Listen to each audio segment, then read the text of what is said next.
আসসালামু আলাইকুম।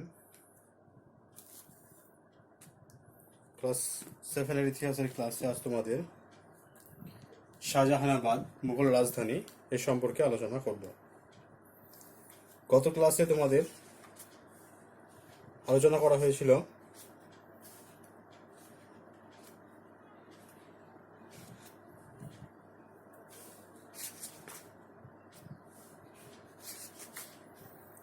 সুলতানদের রাজধানী দিল্লি সম্পর্কে।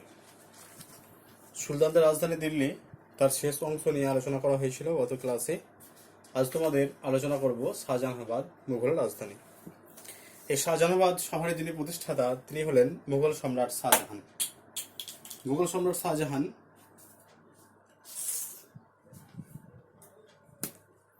মুঘল সম্রাট শাহজাহান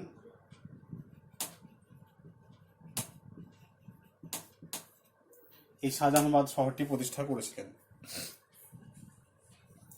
এটা অবস্থিত কোথায় না যমুনা নদীর পশ্চিমে একটু উঁচু জায়গায়। যমুনা নদীর পশ্চিমে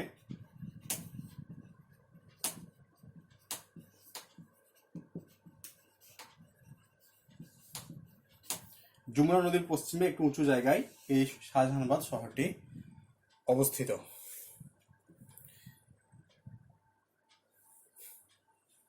মুঘল সম্রাট শাহজাহান তিনি একটি নতুন এলাকায়, একটি নতুন জায়গায় এই শাহজাহানাবাদ শহরটা প্রতিষ্ঠা করেছিলেন এবং এই শহরের প্রতিষ্ঠার মাধ্যমে তিনি নিজেকে সার্বভৌম শাসক হিসেবে প্রতিষ্ঠা করতে চেয়েছিলেন। অর্থাৎ তিনি পূর্ববর্তী যে শাসক তাদের যে রাজধানী, সেই রাজধানীকে কেন্দ্র করেই কিন্তু তিনি নতুন রাজধানী স্থাপন করেননি। তিনি সম্পূর্ণ কিছুটা দূরে যমুনা নদীর পশ্চিমে এই শাহজাহানাবাদ শহরটিকে একটা নতুন ধারায় তিনি প্রতিষ্ঠা করেছিলেন এবং এই শহর প্রতিষ্ঠার মাধ্যমে তিনি নিজেকে একজন সার্বভৌম শাসক হিসেবে প্রতিষ্ঠা করতে চেয়েছিলেন।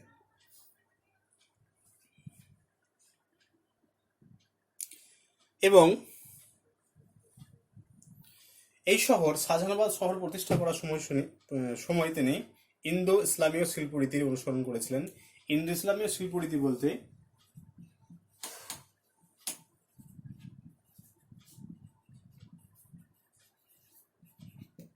ভারতীয় শিল্পরীতি এবং ইসলামীয় শিল্পরীতির সংমিশ্রণে তিনি একটা নতুন শিল্পরীতি তৈরি করেছিলেন এবং এই শিল্পরীতির ধাঁচে তিনি শাহজাহানাবাদ শহরটা তিনি প্রতিষ্ঠা করতে চেয়েছিলেন।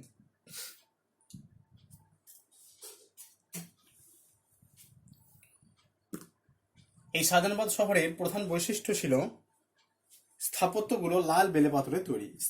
যে সমস্ত স্থাপত্যগুলো ছিল, স্থাপত্যগুলো লাল বেলে পাথর দিয়ে তৈরি।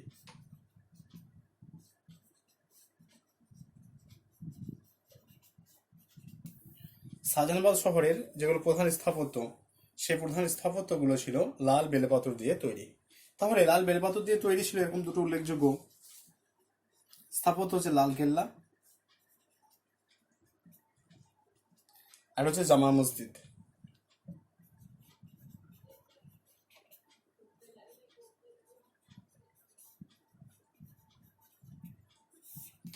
লালকেল্লা এবং জামা মসজিদ এই লালকেল্লা আর জামা মসজিদ এই দুটো লাল বেলে পাথর দিয়ে তৈরি করা হয়েছিল এবং এই দুটোই ছিল এই ইন্দো ইসলামীয় শিল্পরীতি বা শাহজাহানাবাদ শহরের দুটো প্রধান স্থাপত্য।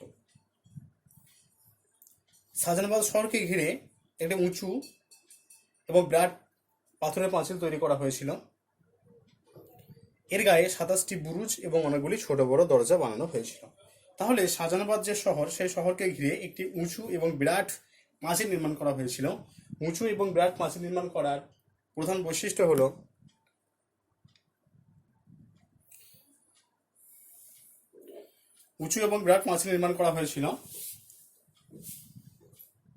এ থেকে আমরা অনুমান করতে পারি যে বহিঃশত্রুর আক্রমণ যাতে সহজে না ঘটে বা বহিঃশত্রুর আক্রমণ থেকে রক্ষা করার জন্যই উঁচু এবং বড় পাঁচিল নির্মাণ করার তিনি কাজ করেছিলেন। এবং এখানে এই যে এর গায়ে 27টা বুরুজ ছিল আর অনেকগুলো ছোট বড় দরজা বানানো হয়েছিল, যার মধ্যে 7টি দরজা ছিল বিশাল। 7টি প্রধান দরজা ছিল বা 7টি বড় দরজা ছিল। বড়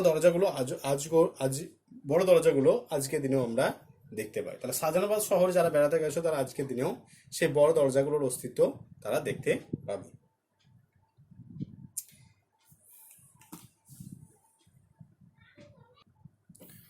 শাহজাহানাবাদ শহরের একটি প্রধান বৈশিষ্ট্য ছিল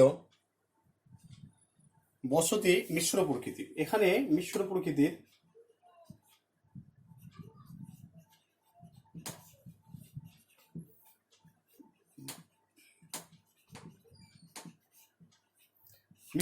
জনবসতির অস্তিত্ব এখানে আমরা দেখতে পাই। তাহলে এখানে হিন্দু মুসলিম এরা কিন্তু পাশাপাশি ভাবে বসবাস করতেন। এখানে কিন্তু কোনো একটা জাতির মানুষ একচেটিয়া ভাবে বসবাস করতো তা কিন্তু নয়। এখানে হিন্দু মুসলিম উভয় সম্প্রদায়ের মানুষ মিলেমিশে পাশাপাশি বসবাস করত। রাজপুত্র এবং যারা উচ্চপদস্থ আমির, এখানে যারা সাধারণ শ্রেণীর মানুষ তারা সাধারণ বাড়িতেই তারা বসবাস করতেন। যারা সাধারণ মানুষ, রাজপুত্র উচ্চপদস্থ আমির যারা, তারা সুন্দর বাগান বাড়িতে থাকতেন। তাহলে যারা সাধারণ মানুষ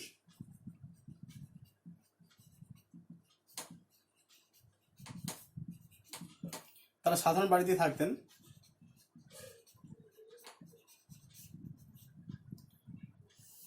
আবার যারা রাজপুত্র এবং আমির যারা, তারা সুন্দর বাড়িতে থাকতেন। বাড়িগুলো খুব সুন্দর ছিল, তারা সুন্দর বাড়িতে থাকতেন। এবং ধনী বণিক যারা, ধনী ব্যবসায়ী যারা, তারা টালি দিয়ে সাজানো ইট এবং পাথরের বাড়িতে বসবাস করতেন। ইট এবং টালি দিয়ে সাজানো পাথরের বাড়িতে যারা ধনী ব্যবসায়ী তারা বসবাস করতেন। সাধারণ ব্যবসায়ীরা থাকতো নিজেদের দোকানের উপরে বা পিছন দিকের ঘরে। তাহলে শাহজাহানাবাদ শহরের সবচেয়ে বড় এবং সুন্দর বাড়িগুলিকে বলা হতো হাভেলি। শাহজাহানাবাদ শহরের যে সমস্ত বড় এবং উঁচু বাড়ি থাকতো, সে বড় এবং উঁচু বাড়িগুলোকে, বড় এবং সুন্দর বাড়িগুলোকে বলা হতো হাভেলি। শাহজাহানাবাদ শহরের বড় এবং সুন্দর বাড়িগুলিকে বলা হতো হাভেলি। আবার এই হাভেলি থেকে যেগুলো একটু নিচু বাড়ি, সেগুলোকে বলা হতো মকান ও কোঠি। তাহলে হাভেলির চেয়ে ছোট যে সমস্ত বাড়ি শাহজাহানাবাদ শহরের, সেটাকে বলা হতো মকান ও কোঠি। মকান ও কোঠি। তাহলে হাভেলির থেকে যেগুলো ছোট শাহজাহানাবাদ শহরে, হাভেলির চেয়ে ছোট যে সমস্ত বাড়ি সেগুলোকে বলা হয় কোঠি, মকান ও কোঠি। আর সবচেয়ে ছোট শাহজাহানাবাদ শহরে যেগুলো সবচেয়ে ছোট ঘর, সেগুলোকে বলা হয় কোঠরি। শাহজাহানাবাদ শহরে যেগুলো সবচেয়ে ছোট ঘর, সেগুলোকে বলা হয় কোঠরি।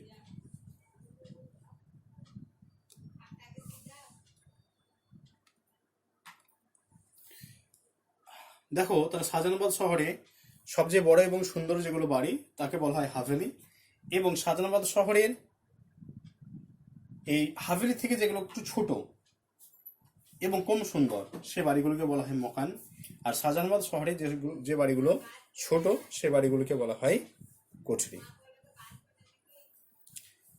এছাড়াও আলাদা বাংলোর অস্তিত্ব আমরা খুঁজে পাই। আলাদা বাংলো ছিল, বড় বড় বাড়ি আশেপাশে মাটি এবং খড় দিয়ে বহু ছোট ছোট কুঁড়ে ঘর থাকতো। এই ছোট ছোট কুঁড়ে ঘরে যারা দরিদ্র শ্রেণীর মানুষ তারা বসবাস করতেন। দরিদ্র শ্রেণীর মানুষ, সৈনিক, দাসদাসী, কারিগর, এই সমস্ত মানুষেরা এখানে বসবাস করতেন। কুঁড়েতে আগুন লেগে মাঝে মাঝে অনেক লোক মারা যেত, অনেক লোক এবং গবাদি পশু মারা যেত। তাহলে এগুলো বস্তি এলাকা, আজকের দিনে যে বস্তি এলাকা হয়, সেরকম বস্তি এলাকায় অনেক মানুষ একসঙ্গে বসবাস করে। তাহলে এগুলোতে মাঝে মাঝে অগ্নিসংযোগ হলে অনেক মানুষ এবং গবাদি পশু মারা যেত। উচ্চপদস্থ আমির ও গরিব কারিগর একই মহল্লায় পাশাপাশি থাকতো। শাহজাহানাবাদ শহরের প্রধান রাজপথ ছিল দুটি। শাহজাহানাবাদ শহরে যে রাজপথ, সে রাজপথকে বলা হতো বাজার। শাহজাহানাবাদ শহরের যে রাজপথ, সে রাজপথকে বলা হতো বাজার। আর শাহজাহানাবাদ শহরের প্রধান রাজপথ ছিল দুটো। কেন দুটো রাজপথ ছিল? তার কারণ হচ্ছে সারিবদ্ধভাবে দোকান ছিল। সারিবদ্ধভাবে দোকান থাকার কারণে শাহজাহানাবাদ শহরে দুটি রাজপথের অস্তিত্ব আমরা খুঁজে পাই। দেখো, টুকরো পাতার মধ্যে আছে দিল্লির লালকেল্লা। মুঘল সম্রাট শাহজাহানের প্রতিষ্ঠিত যে সমস্ত স্থাপত্য উল্লেখযোগ্য ভূমিকা পালন করেছিল, তার মধ্যে এই লাল কেল্লা ছিল অন্যতম। লাল বেলে পাথর দিয়ে এই লাল কেল্লা তৈরি। এই লাল কেল্লার পূর্ব দিকে যমুনা নদী এবং পশ্চিম দিকে ছিল পরিখা। তাহলে লাল কেল্লার পূর্ব দিকে ছিল যমুনা নদী এবং পশ্চিম দিকে ছিল পরিখা। পরিখা কি কারণে খনন করা হয় না, বহিঃশত্রুরা যাতে সহজে আক্রমণ করতে না পারে তার জন্য পরিখা খনন করা হয়। তাহলে পাঁচিল হচ্ছে উঁচু আর পরিখা হলো নিচু। নিচের দিকে গর্ত কাটা, সেই গর্ত কাটাকে বলা হয় পরিখা। তাহলে যদি গর্ত কাটা থাকে তাহলে কি হবে, সহজেই বাইরের শত্রু যারা তারা কিন্তু আক্রমণ করতে পারবে না। তাহলে এই পরিখা কাটা ছিল পশ্চিম দিকে। এবং দুর্গের 4টি বড় দরজা ছিল এবং ছিল 2টো ছোট দরজা এবং 21টি বুরুজ।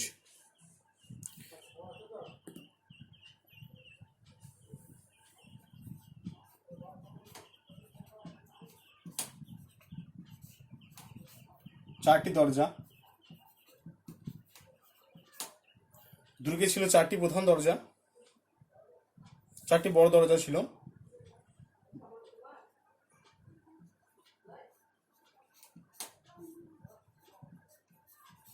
দুটি ছোট ছোট দরজা ছিল, আর ছিল 21টি বুরুজ।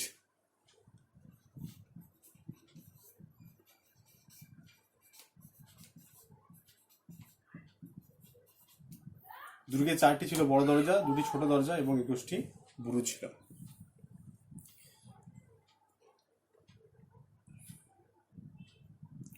দুর্গের মধ্যে এক ভাগে ছিল রাজপরিবারের বাসস্থান এবং অন্যদিকে ছিল রাজদপ্তর। তাহলে দুর্গটাকে দুটো ভাগে ভাগ করা হয়েছিল। একদিকে ছিল রাজপরিবার, একদিকে রাজপরিবারের সদস্যরা বসবাস করতেন,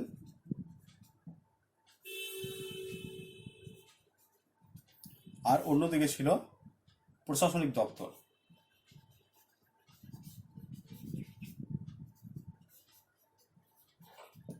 একদিকে ছিল তারা রাজপরিবার, একদিকে ছিল প্রশাসনিক দপ্তর। ব্যয় হয়েছিল,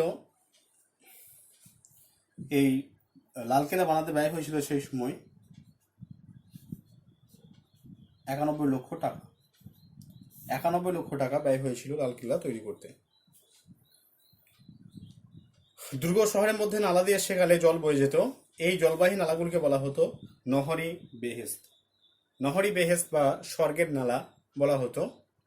ইসলামী রীতি অনুযায়ী এগুলোকে সাম্রাজ্যের প্রতীক রূপে সমৃদ্ধির প্রতীক হিসেবে ভাবা হতো। তাহলে যে নহরটা বয়ে যেত, যেটাকে নহরি বেহেস্ত বলা হচ্ছে, তাহলে আমরা জানি যে স্বর্গে বা বেহেস্তে অনেক রকম নহর আছে, সেরকম নহরের সঙ্গে এটাকে তুলনা করে এই নহর বানানো হয়েছিল, যেটাকে তারা বলছে কি না নহরি বেহেস্ত, এবং এটাকে স্বর্গের বেহেস্ত বলা হয়। আর এই যে বেহেস্ত তারা তৈরি করেছিল, নহরি বেহেস্ত, এর দ্বারা তারা তাদের যে গৌরব বা সমৃদ্ধি, সেই গৌরব বা সমৃদ্ধি তারা প্রকাশ করতে চেয়েছিলেন এই নহর তৈরির মাধ্যমে।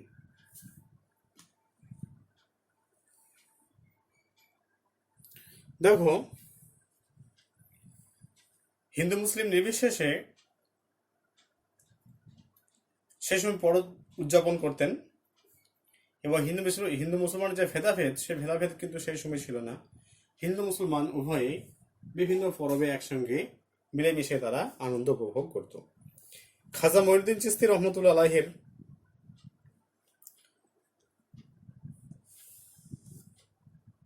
বিখ্যাত সুফি সাধক শেখ নাসিরউদ্দিন চিরাগ, শেখ নাসিরউদ্দিন চিরাগের দরগায় দেওয়ালির সময় হিন্দু মুসলমান কি করতেন, শেখ নাসিরউদ্দিন চিরাগের যে দরগা, সেই দরগায় তারা যেতেন এবং সেখানে আলোর উৎসব করতেন। তাহলে শেখ নাসিরউদ্দিন চিরাগই দিল্লি বা দিল্লির প্রদীপ নামে পরিচিত।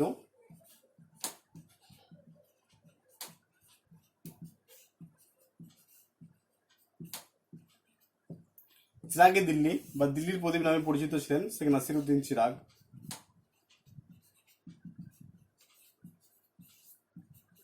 দিল্লির প্রদীপ শেখ নাসিরউদ্দিন পরিচিত ছিলেন দিল্লির চিরাগ নামে বা চিরাগে দিল্লি নামে। তাহলে এই শেখ নাসিরউদ্দিনের যে বিখ্যাত সুফি সাধক, তার যে দরগা, সেই দরগায় হিন্দু মুসলিম উভয়ই দেওয়ালি যে উৎসব হয়, সে দেওয়ালি উৎসবে তারা সকলেই সে দরগায় যেতেন এবং সেখানে গিয়ে তারা আলো জ্বালাতেন এবং একসঙ্গে তারা আনন্দ উপভোগ করতেন। আবার মহরমে শিয়া এবং সুন্নি যৌথ সম্প্রদায়, উভয় সম্প্রদায় যৌথভাবে অংশ নিত। মহরম হাসান হোসেনের যে মৃত্যুদিন, সেটাকে স্মরণ করার জন্য মহরম পালিত হয়। সেই মহরমের সময় শিয়া এবং সুন্নি দুই সম্প্রদায়ের মুসলমানদের দুটো ভাগ, একটা শিয়া একটা সুন্নি। আমরা যারা ভারতের মুসলিম তারা হচ্ছেন সুন্নি মুসলিম, এবং কিছু কিছু জায়গায় এই শিয়া সম্প্রদায়ভুক্ত আছে ভারতবর্ষের, বা নেপালের দিকে নেপালে এই সুন্নি শিয়া সম্প্রদায়ের কিছু মুসলিম দেখতে পাওয়া যায়। তাহলে যারা শিয়া সম্প্রদায়ের মুসলিম যারা, তারা হজরত আলী রাজিয়াল্লাহু আনহুকে নবী বলে তারা মনে করে।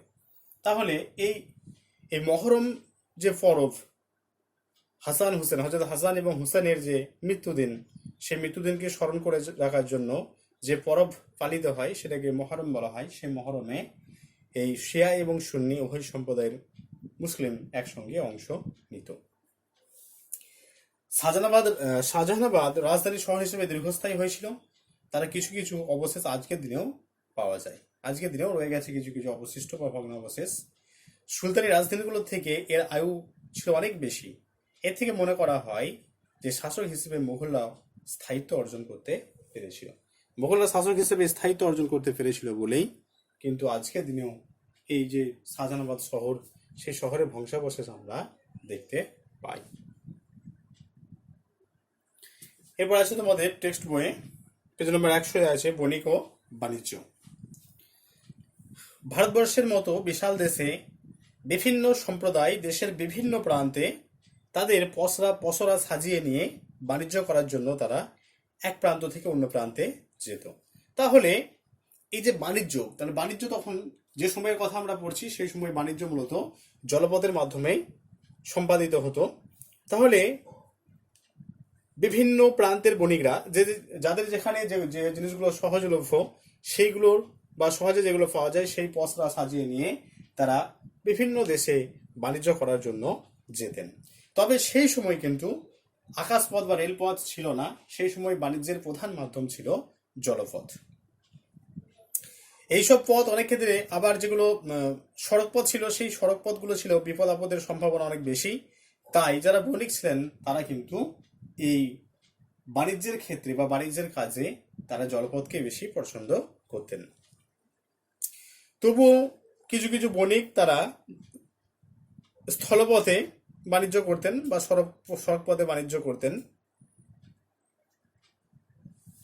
এবং বিপদ আপদের সম্ভাবনা ছিল। তবুও কিন্তু তারা এই ভারবাহী পশুর পিঠে কিংবা ভারবাহী পশুর পিঠে তারা সড়ক পথে বা স্থলপথে তারা যেতেন মাল নিয়ে। আবার যারা জলপথে বাণিজ্য করতে যেতেন তারা পাল তোলা নৌকা এবং জাহাজে করে মালপত্র নিয়ে যেতেন বেচা কেনার জন্য। এইসব বণিকদের মধ্যে যেমন ভারতীয় বণিকরা ছিল, তেমনি ভারতের বাইরে থেকে অনেক ভিনদেশি বণিক ভারতে আসতো বাণিজ্য করতে। ইংরেজরা বাণিজ্য করার জন্য এসেছিলেন। ইংরেজরা ভারতবর্ষে ইংরেজদের সঙ্গে সঙ্গে পর্তুগিজ, ওলন্দাজ, ডাচ, ডেনমার্ক এই সমস্ত বণিকরা কিন্তু বাণিজ্য করার জন্য ভারতবর্ষে এসেছিলেন।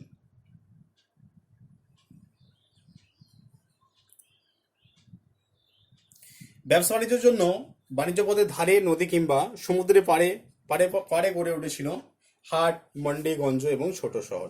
তাহলে দেখো, তখন বলেছি যে জলপথের মাধ্যমেই তখন এক জায়গা থেকে আরেক জায়গায় মাল নিয়ে যাওয়া হতো। তাই জলপথের ধারে, ঠিক আছে, জলপথের ধারে এই সমস্ত ছোট ছোট শহর, গঞ্জ, হাট এই সমস্তগুলো কিন্তু তখন এই জলপথের ধারেই গড়ে উঠেছিল। দিল্লির সুলতানদের আমলে ব্যবসা বাণিজ্যের বিস্তার ঘটেছিল। এর নানা কারণ ছিল। সেই সময় খ্রিস্টীয় ত্রয়োদশ-চতুর্দশ শতকে দিল্লির সুলতানরা কয়েকটি নতুন শহর তারা তৈরি করেছিলেন, বা পুরনো শহরগুলোতেও নতুন করে ঘরবাড়ি তৈরি করেছিলেন। তাহলে দেখো, দিল্লি আমরা জানি যে একটা প্রশাসনিক কেন্দ্র ছিল মুঘলদের। তাহলে এই সময় ব্যবসা বাণিজ্যের কেন্দ্র হিসেবে তারা বলতে চাইছেন যে দিল্লি শহর আবার নতুন ভাবে তৈরি হয়েছিল। বিভিন্ন শাসক বিভিন্ন রকম ভাবে, দিল্লির মুঘল সম্রাট যারা ছিলেন তারা কিন্তু নিজেদের মতো করে নিজেরাই কিন্তু বিভিন্ন রকমের শহর তারা তৈরি করেছিলেন। আবার পুরনো যেগুলো শহর, সেই পুরনো শহরকে আবার নতুন ভাবে বানানোর তারা চেষ্টা করেছিলেন। এর ফলে নানা ধরনের মানুষজনের আসা যাওয়া লেগে থাকতো এবং তারা সেই সময় শহর গড়ে ওঠার সুন্দর বর্ণনা তাদের লেখাতেও আমরা পাই। এইসব শহরের সুলতানরা ও তাদের অভিজাতরা, সৈনিক ও সাধারণ মানুষ বসবাস করতে শুরু করলে শহরগুলি জনবহুল হয়ে ওঠে। তাহলে যে সমস্ত শহরগুলো, যেমন শাহজাহানাবাদ, দুহলকাবাদ, এই যে শহরগুলো তৈরি করেছেন, জাহানপনাহ, সিরি, এই সমস্ত যে শহর মুঘল সম্রাটরা তৈরি করেছিলেন বা সুলতানি যুগের শাসক যারা তৈরি করেছিলেন, এইগুলো আস্তে আস্তে যেমন তাদের বসবাসের ঠিকানা হয়ে উঠেছিল, বসবাসের জায়গা হয়ে উঠেছিল, ঠিক একই রকম ভাবে সেই জায়গাগুলো যত বিভিন্ন রকমের সুযোগ সুবিধা থাকার কারণে বিভিন্ন জায়গার মানুষ সেখানে এসে বসবাস করতে শুরু করে এবং এগুলো আস্তে আস্তে জনবহুলে পরিণত হয় এবং বিভিন্ন মানুষের আনাগোনার ফলে এগুলো ভিড় বাড়তে শুরু করে। শহরে প্রাসাদ, মসজিদ, বাজার, রাস্তাঘাট, সরাইখানা, স্নানাগার, জল সরবরাহ ব্যবস্থা ইত্যাদি তৈরি করতে অনেক কাঁচামাল এবং শ্রমিক দরকার ছিল। তাই কাজের সুবিধার জন্য শ্রমিকরা সেখানে আসতো এবং তারা জাতপাতের ব্যাপারটা কিন্তু তাদের মধ্যে ছিল না। তারা এসে একসঙ্গে, হিন্দু মুসলিম এরা একসঙ্গে কাঁধে কাঁধ মিলিয়ে তারা কাজ করতেন। এখানে ধর্মের কোনো বালাই ছিল না। আবার এরা শুধুমাত্র যে ভারতীয় ছিলেন তা কিন্তু নয়, ভারতের বাইরে থেকে অনেকজন আসতো এবং তারাও এসে এখানে কিন্তু কাঁধে কাঁধ মিলিয়ে কাজ করত। শহরগুলোতে নিত্য প্রয়োজনীয় জিনিস এবং বাড়িঘর তৈরির কাঁচামাল যোগান দেওয়ার জন্য আমদানি এবং রফতানির বাণিজ্য গড়ে উঠেছিল। আবার সেই যুগে সুলতানরা তাদের সামরিক প্রয়োজনে বিরাট সেনাবাহিনী মোতায়েন রাখতেন। সুলতান আলাউদ্দিন খলজির আমল থেকে এদের ভরণ পোষণের জন্য রাষ্ট্র কৃষকদের কাছ থেকে নগদে কর আদায় করত। ওই নগদ টাকা জোগাড় করার জন্য কৃষকরা ব্যবসায়ীদের কাছ থেকে তাদের উৎপন্ন শস্য বিক্রি করে দিতে বাধ্য হতো। সেই শস্য নিয়েও অনেক মানুষ বাণিজ্য করতেন। যেহেতু শস্যগুলো বিক্রি করতে বাধ্য ছিলেন কৃষকরা, নগদ অর্থে তাদেরকে রাজস্ব প্রদান করতে হতো এবং সেই অর্থগুলো যারা ব্যবসায়ী তারা কম দামে কিনে নিতেন এবং সেইগুলো নিয়ে তারা ব্যবসা বাণিজ্য করতেন এবং লাভবান হতেন। তাছাড়া সুলতান অভিজাতদের বিলাস ব্যসনের জন্য প্রয়োজনীয় মূল্যবান জিনিসের ব্যবসা সে যুগের বাণিজ্যের আরেকটা অন্যতম বৈশিষ্ট্য ছিল। আবার যারা শাসক ছিলেন তারা নিজেদের বংশ কৌলিন্য বা নিজেদের আভিজাত্য প্রকাশ করার জন্য তারা বিভিন্ন রকমের দামি দামি অলংকার, দামি দামি আসবাবপত্র, দামি দামি পোশাক এই সমস্ত ব্যবহার করতেন এবং সেগুলো যোগান দেওয়ার জন্য কিন্তু সেই সময় বাণিজ্যের একটা অভূতপূর্ব বিকাশ ঘটে। আজ তোমাদের দেখো দুটো জিনিস আলোচনা করা হলো। তোমাদের টেক্সট বইয়ের পেজ নাম্বার 98, তো টেক্সট বইয়ের পেজ নাম্বার 98 থেকে শুরু করে আমরা 100 পাতা পর্যন্ত আজকে আলোচনা করলাম। 101 পাতার ওপর পর্যন্ত, দেশের ভিতরের বাণিজ্যের আগে পর্যন্ত 101 পাতার আগে পর্যন্ত আমরা আলোচনা করেছি। 98 থেকে 101 এই দেশের ভিতরের বাণিজ্য থেকে আমরা শুরু করেছি। দেখো তোমাদের ফার্স্ট টার্মের পরীক্ষা হবে, সকলেই তোমরা অবগত আছো, জেনে এসো, এবং সিলেবাসও দিয়ে দেওয়া হয়েছে। আমাদের এই নগর, বণিক এবং বাণিজ্য এইখান পর্যন্ত তোমাদের সিলেবাসটা দেওয়া আছে। আর একটা ক্লাস পেলেই আমরা সিলেবাস শেষ করব, আর দুটো ক্লাস সম্ভবত লাগবে। দুটো ক্লাস হলে আমরা এটা শেষ করতে পারবো। তোমাদের পরীক্ষা কখন হবে নির্দিষ্ট সময়ে জানিয়ে দেওয়া হবে। কারো যদি কিছু আলোচনা থাকে বা কিছু সমস্যা থাকে আমাকে জানাবে। আর তোমাদের এর আগের অধ্যায় বা তার আগের অধ্যায় যে প্রশ্নগুলো বাকি আছে সেই প্রশ্নগুলো আমি তোমাদের দিয়ে দেবো। সবাই ভিডিওটা ভালো করে দেখবে, ক্লাসটা সবাই ভালো করে দেখবে। যদি কারো কিছু বুঝতে অসুবিধা হয় অবশ্যই আমাকে জানাবে। সবাই ভালো করে প্রস্তুতি নাও। 50 নম্বরের পরীক্ষা হবে ফার্স্ট টার্ম। যখন খাতা দেওয়া হয়েছিল তখনই বলা হয়েছিল গার্জেনদের যে ঈদের পর পরীক্ষাটা হবে, তাই ফার্স্ট টার্ম পরীক্ষা হবে 50 নম্বরের। সেইভাবে তোমরা কিন্তু প্রিপারেশনটা এখন থেকে নাও। কখন পরীক্ষা হবে তার সময়সূচি যথাসময়ে তোমাদের গ্রুপে জানিয়ে দেওয়া হবে। ঠিক আছে।